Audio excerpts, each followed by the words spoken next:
Hi hello friends, എല്ലാവർക്കും ചെമ്പരപ്പൂവിൻ്റെ പുതിയൊരു വീഡിയോയിലേക്ക് സ്വാഗതം. അപ്പോൾ ഇനി ഞാൻ പറയാൻ പോകുന്നത് നമ്മുടെ ചെമ്പരപ്പൂവിൽ വരാനിരിക്കുന്ന ഒരു ഭാഗത്തെക്കുറിച്ചാണ് കേട്ടോ. ഇപ്പോൾ നമ്മുടെ വർഷയും ശ്രീകാന്ത് വീട്ടിലേക്ക് വന്നിരിക്കുകയാണ്. വീട്ടിലേക്ക് വന്നതിന് ശേഷം ഇവർക്ക് ശാന്തി മുഹൂർത്തത്തിനൊക്കെയുള്ള എല്ലാ തയ്യാറെടുപ്പും നടത്തി കഴിഞ്ഞ് നമ്മുടെ ചന്ദ്ര അതിനായി തിരഞ്ഞെടുത്തിരിക്കുന്ന റൂമോ സച്ചിയും രേവതിയും താമസിച്ചിരിക്കുന്ന റൂമല്ലേ.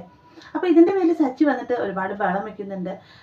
ഞാൻ എന്തായാലും എൻ്റെ റൂം കൊടുക്കുകയില്ല, എൻ്റെ റൂമിലേക്ക് കയറി കഴിഞ്ഞാൽ കൈയും കാലും അവർ തല്ലി ഓടിക്കും എന്നൊക്കെ സച്ചി പറയുകയാണ്. എന്നാൽ അവസാനം നമ്മുടെ രേവതിയുടെ നിർബന്ധപ്രകാരം തന്നെ സച്ചി റൂം ശ്രീകാന്തിനും വർഷയ്ക്കും വിട്ടുകൊടുക്കാണ്ട് സമ്മതിക്കാം കേട്ടോ. മുഴുവനായിട്ട് ശ്രീകാന്തിന് വിട്ടുകൊടുത്തു എന്ന് പറയാൻ പറ്റില്ല. കാരണം അതേ ശ്രീകാന്തിനെ വർഷയെ കാണുന്ന സമയത്ത് തൻ്റെ റൂം നഷ്ടപ്പെട്ടതിൻ്റെ രീതിക്കുള്ള ചെറിയൊരു പ്രതികരണങ്ങളൊക്കെ സച്ചി നടത്തുന്നുണ്ട്. അത് വേറെ ആർക്കെങ്കിലാണ് ഇത്രയും പ്രശ്നം സച്ചിക്ക് ഉണ്ടാവില്ലായിരുന്നു. താൻ ഏറ്റവും കൂടുതൽ വെറുക്കുന്ന ഒരാളിൽ പെട്ടതാണ് ഇപ്പോൾ നമ്മുടെ ശ്രീകാന്ത്. കാരണം വെറുക്കുന്നു പറയാൻ പറ്റില്ല, കാരണം അച്ഛൻ ഹോസ്പിറ്റലായതുകൊണ്ട് തന്നെ ശ്രീകാന്ത് കാരണം അച്ഛൻ ഹോസ്പിറ്റലായത് ഇത്രയധികം പ്രശ്നങ്ങളുണ്ടായത്. അപ്പോൾ ആ ഒരു ദേഷ്യം സച്ചിയുടെ ഉള്ളിൽ കിടക്കുന്നതുകൊണ്ട് തന്നെ അത്രയും ദേഷ്യം ഉള്ളിലുള്ള ഒരു വ്യക്തിക്കാണ് തൻ്റെ റൂം കൊടുക്കുന്നത്. ആ ഒരു സങ്കടത്തിലാണ് സച്ചിക്കുള്ളത് കേട്ടോ.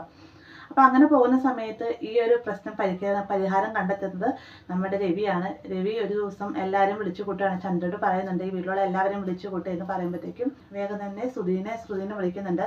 ആ സമയത്ത് രവി ചോദിക്കുന്നുണ്ട്, ശ്രുതി മാത്രമല്ലോ, വേറെ മക്കളും കൂടെ നിനക്കുണ്ടല്ലോ എന്ന് ചോദിക്കുമ്പോഴത്തേക്കും വർഷയും ശ്രീകാന്തും പുറത്തേക്ക് പോയിരിക്കുകയാണ്. എന്നാൽ നീ മറ്റവരെ വിളിക്കാൻ പറയുമ്പോഴത്തേക്കും രേവതി അവനെ കൂട്ടിക്കൊണ്ട് നിങ്ങൾ വാ എന്നും പറഞ്ഞുകൊണ്ട് ഉറക്കെ വിളിച്ച് പറയാം കേട്ടോ. വേഗം തന്നെ സച്ചിനെ കൂട്ടിക്കൊണ്ട് രേവതി അങ്ങോട്ടേക്ക് വരുന്നുണ്ട്. ഈ സമയത്തും ശ്രീകാന്തിൻ്റെയും വർഷയുടെയും പേരിൽ തന്നെ നമ്മുടെ ശ്രുതിയും സച്ചിയും തമ്മിൽ പ്രശ്നം ഉണ്ടാവുന്നുണ്ട്. രണ്ടുപേർക്കും റൂം വിട്ടുകൊടുക്കാനുള്ള ബുദ്ധിമുട്ട് എന്ന രീതിക്ക് തന്നെ പെരുമാറുകയാണ് കേട്ടോ. അവസാനം നമ്മുടെ രവി പറയുകയാണ്, നിങ്ങളോട് സംസാരിക്കാൻ വിളിച്ചു വരുത്തിയത് ഞാനാണ്, എന്നെ കൊണ്ട് നിങ്ങൾ ഒന്നും പറയിക്കുന്നില്ല. ഈ ഒരു പ്രശ്നത്തിന് പരിഹാരം കണ്ടെത്തുന്നതിന് വേണ്ടിയിട്ടാണ് ഞാൻ നിങ്ങളെ വിളിച്ചു വരുത്തിയത്. അതിനുശേഷം രവി പറയുകയാണ്, എനിക്കിപ്പോൾ എവിടെ കിടന്നാലും കുഴപ്പമില്ല, ഹാളിൽ കിടന്നാലും ടെറസിൽ കിടന്നാലും എനിക്ക് കുഴപ്പമില്ല, പണ്ട് മുതലേ എനിക്കൊക്കെ ശീലമാണ്. അതുകൊണ്ട് തന്നെ സച്ചിയും രേവതിയും ഇനി മുതൽ നമ്മുടെ റൂം എടുക്കട്ടെ എന്ന് ചന്ദ്രയോട് പറയുകയാണ്. ചന്ദ്രയ്ക്ക് വേഗം മുഖം വല്ലാതാവുന്നുണ്ട് കേട്ടോ. കാരണം താൻ വെച്ച കെണിയിൽ താൻ തന്നെ വീണു എന്നൊരവസ്ഥയാണ് ചന്ദ്രയ്ക്ക്. എന്നാൽ രവിനോട്ട് തന്നെ ഹാളിൽ കിടത്താനും ചന്ദ്രയ്ക്ക് പറ്റില്ല. അതുകൊണ്ട് തന്നെ ചന്ദ്രൻ മിണ്ടാതിരിക്കുകയാണ്.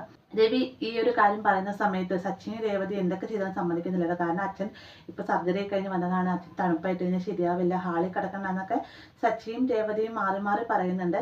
എന്നാൽ രവി കേട്ട് കേൾക്കുന്നത്, രവി പറയുന്നത് ഇനിയിപ്പോൾ എനിക്ക് എവിടെ കിടന്നാലും ഒരു കുഴപ്പമില്ല, ഞാൻ ഓക്കെയാണ്, എനിക്ക് എൻ്റെ മക്കളും 3 പേരും അടുത്തുണ്ടാവണം, മക്കളെല്ലാവരും സന്തോഷത്തോടു കൂടി ജീവിക്കുന്ന കാണാനാണ് എനിക്ക് ആഗ്രഹം എന്നും പറഞ്ഞുകൊണ്ട് രവി മുകളിൽ ചെന്ന് ബെഡും തലനായി എടുത്തുകൊണ്ട് വരാണ്. ഈ സമയത്തും സച്ചി ആണെങ്കിൽ രവിയുടെ കാല് പിടിച്ച് പറയുന്നുണ്ട്, അച്ഛൻ മുറി കിടന്ന് ഞങ്ങൾക്ക് കുഴപ്പമില്ല, ഞങ്ങൾ മാറി കിടന്നോളാം, ഇപ്പൊ പുതിയതായിട്ട് വന്നു കയറി ശ്രീകാന്തും വർഷയല്ലേ, അവർക്ക് വേണ്ടിയിട്ട് അച്ഛൻ എന്തിനാ പുറത്തേക്ക് ഇറങ്ങി കിടക്കുന്നത് എന്നൊക്കെ സച്ചി ചോദിക്കുന്ന സമയത്ത് രവി പറയുന്നുണ്ട്, എനിക്ക് എൻ്റെ 3 മക്കളും ഒരേപോലെ തന്നെയാണ്, അങ്ങനെ ഒരാളെ എനിക്ക് വിട്ടുകൊടുക്കാൻ സാധിക്കില്ല, അതുകൊണ്ട് തന്നെ നിങ്ങൾ എന്നാ മുറി കിടന്ന് നിങ്ങൾ എന്തൊക്കെ പറഞ്ഞാലും ഞാൻ ഇവിടുന്ന് മാറുകയില്ല എന്ന് ഉറച്ച തീരുമാനത്തിലാട്ടെ. അപ്പൊ ഈ ഒരു പ്രശ്നത്തിന് പരിഹാരം കണ്ടെത്തുന്ന രവിയാണെങ്കിലും നമ്മുടെ സച്ചി ചെയ്യുന്നത് അതിലേറെ വലിയൊരു കാര്യമുണ്ട്. അതായത് രവി നിലത്ത് കിടക്കാതിരിക്കാനായിട്ട് സച്ചിക്കും രേവതിക്കും വേണ്ടി രവി റൂം വിട്ടു കൊടുത്തല്ലോ, ആ റൂമിൽ കടന്നിരുന്ന കട്ടിൽ എടുത്തുകൊണ്ടുവന്ന് അച്ഛൻ കിടക്കുന്നിടത്ത് കൊണ്ടിടുകയാണ്. അങ്ങനെ നമ്മുടെ സച്ചി നല്ലൊരു അച്ഛൻ്റെ മകനാണ് എന്ന് തെളിയിക്കുന്ന ഒരു എപ്പിസോഡും കൂടെ കൂടിയിട്ടാണ് അത്.